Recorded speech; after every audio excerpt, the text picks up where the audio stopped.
बिस्मिल्लाहिर्रहमानिर्रहीम। अस्सलाम वालेकुम viewers, welcome to my YouTube channel. Viewers कैसे हैं आप? उम्मीद करता हूँ आप ठीक होंगे।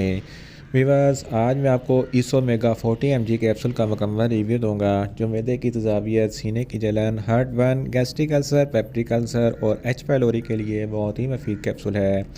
इसोमेगा कैप्सूल को किन कंडीशन में इस्तेमाल किया जाता है, इसके फ़ायदे और नुकसानात क्या हैं, इसके कॉन्ट्राइंडिकेशन क्या हैं, ये सब कुछ मैं आपको वीडियो में बताऊंगा। व्यूअर्स सबसे पहले मेरी आपसे रिक्वेस्ट है, मेरा चैनल मेडिकोज इन्फो सब्सक्राइब करें। व्यूअर्स बात करते हैं इसोमेगा कैप्सूल की पैकेजिंग की, तो इसके एक पैक में 14 कैप्सूल होते हैं और इसकी कीमत 350 रुपये है। ये किसी भी मेडिकल स्टोर और फार्मेसी स्टोर से आसानी से मिल जाता है। व्यूअर्स अब बात करते हैं इसोमेगा कैप्सूल की फार्मूलेशन की, तो इसकी फार्मूलेशन में एसोमेप्राजोल 40 mg होता है और ये 20 mg की स्ट्रेंथ में भी दस्तयाब होता है। व्यूअर्स अब बात करते हैं इसोमेगा कैप्सूल का सही तरीका इस्तेमाल और ख़ुराक की, तो इसोमेगा कैप्सूल दिन में एक कैप्सूल 2 मरतबा इस्तेमाल कर सकते हैं, यानी कि एक कैप्सूल सुबह और एक कैप्सूल शाम इस्तेमाल कर सकते हैं। कैप्सूल को खाना खाने से पहले इस्तेमाल करना है तो आपको इफेक्टिव रिजल्ट मिलेंगे, या आप अपनी कंडीशन या डॉक्टर की हदायत के मुताबिक भी इस्तेमाल कर सकते हैं। व्यूअर्स अब बात करते हैं इसोमेगा कैप्सूल को किन कंडीशन में इस्तेमाल किया जाता है और इसके फ़ायदे क्या हैं। इसोमेगा कैप्सूल में इसोमेप्राजोल होता है जो मैदे के तमाम मसाइल के लिए बहुत ही मुफीद है। अगर आपके मैदे में बहुत ज़्यादा एसिडिटी है तो इस कंडीशन में इसोमेगा कैप्सूल बहुत ही मुफीद है। इसके इस्तेमाल से आपकी मैदे की तेज़ाबियत कम हो जाएगी। अगर आपके सीने पर जलन होता है या हार्ट बर्न होता है तो इस कंडीशन में भी इसोमेगा कैप्सूल बहुत ही मुफीद है। इसके अलावा गैस्ट्रिक अल्सर, पेप्टिक अल्सर और ड्यूडोनल अल्सर के लिए इसोमेगा कैप्सूल बहुत ही मुफीद है।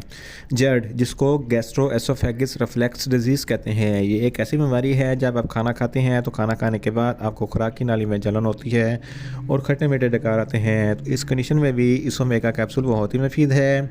एच पाइलोरी एक बैक्टीरिया है जिसकी वजह से आपके मैदे में इन्फेक्शन हो जाता है और मैदे में ज़ख्म बन जाते हैं, तो इस कंडीशन में भी इसोमेगा कैप्सूल बहुत ही मुफीद है।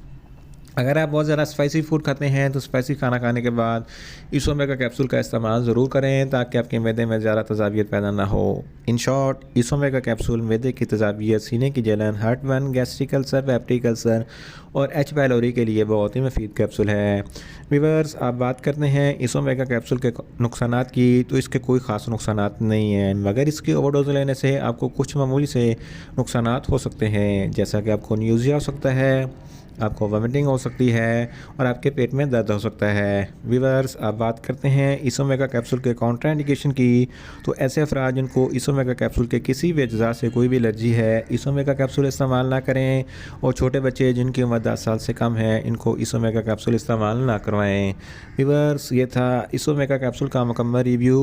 उम्मीद करता हूँ मेरी ये वीडियो आपको अच्छी लगेगी। मेरी वीडियो को ज़्यादा से ज़्यादा लाइक करें, शेयर करें और कमेंट्स करें, और मेडिसिन के मतलब इन्फॉर्मेटिव वीडियो के लिए मेरा चैनल मेडिकोज इन्फो सब्सक्राइब करें और साथ में लगे बेल आइकन को लाजमी प्रेस करें ताकि मेरी हर नई वीडियो आप तक बार बार पहुंच सके।